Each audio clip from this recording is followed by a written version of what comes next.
Un joven desde muy pequeño quiso conocer el mundo, recorrerlo. Esta ilusión lo llenaba. Pero había una realidad en la vida de este joven que hacía que este sueño se hiciera imposible. La carencia era su peor enemigo. Pero aún así este joven no se dio por vencido. Decidió seguir soñando y trabajar, ocuparse y aprender y así aprovechar para estar preparado para cuando la oportunidad se presentara. Él vivía en un pueblo de pescadores, así que decidió aprender el oficio y un poco más. Poco a poco se fue capacitando en cada área, tanto en la pesca como en el comercio e incluso en construcción y reparación de barcos. El joven se esmeró y aprendió y desarrolló nuevas habilidades. Un día estando en la playa vio como un barco grande se acercaba y para su sorpresa estaban buscando trabajadores. Al parecer estaban buscando a alguien que tenía que tomar el lugar de un mercader que llevaban a bordo, pero este había enfermado gravemente. Así que fue como este joven por fin tuvo al frente la oportunidad de su vida.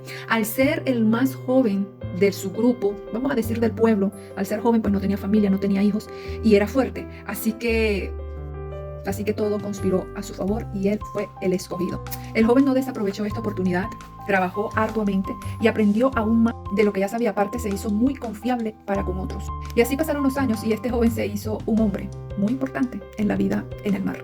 Muy conocido por sus habilidades y fue a través de estas habilidades que llegó a tener poder y riquezas. Un día en uno de estos viajes, el barco llega a una ciudad nueva, una ciudad grande, un puerto. Lugar ideal para descansar y distraerse un poco. Así que decidieron quedarse en la ciudad por un tiempo.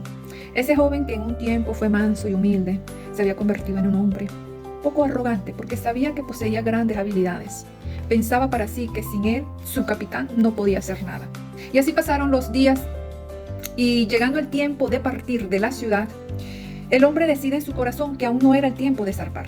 Su capitán trata de persuadirlo, pero su arrogancia lo hizo sordo porque pensaba que sin él no podían avanzar. El barco, sin mirar atrás, lo deja.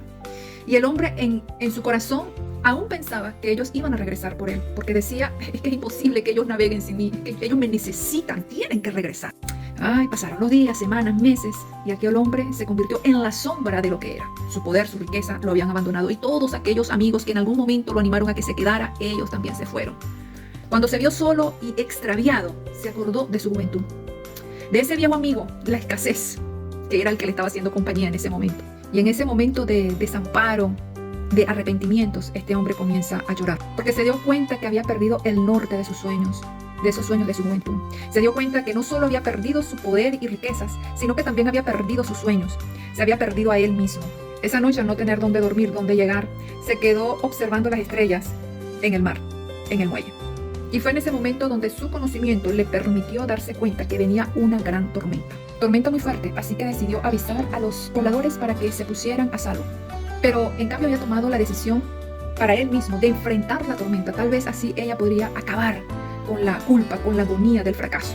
Se preparó para recibir la tormenta cara a cara y así morir. Puso sus pensamientos en orden, se arrepintió de su orgullo, su necedad y así se fue quedando dormido. Ya casi cuando sus ojos se estaban cerrando, vio unas luces a lo lejos, algo pequeño mar adentro. Una barca se acercaba para refugiarse de la tormenta. Acercarse al puerto era peligroso debido a la fuerza del mar, de las olas y el furor del viento. Pero era aún más peligroso seguir navegando mar adentro.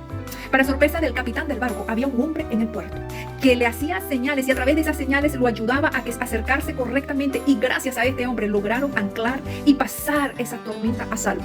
Al otro día, el capitán, agradecido, y en ese agradecimiento le ofreció puesto de trabajo en su barco. El hombre, al escuchar el ofrecimiento del capitán, se echó a llorar porque sabía que había llegado una segunda oportunidad que tal vez él no merecía, porque se acordaba de las lágrimas que había derramado la noche anterior, se acordaba que justo la noche anterior se había preparado para enfrentar la muerte fría. Dios es un Dios de oportunidades, y aunque en un momento perdamos el norte de nuestro propósito, en el momento que nosotros le busquemos y recapacitemos, Él nos envía otra oportunidad. Su amor es incondicional para con sus hijos. Él es el ancla en el momento que necesitemos descansar y Él es el norte en el momento que comencemos a avanzar.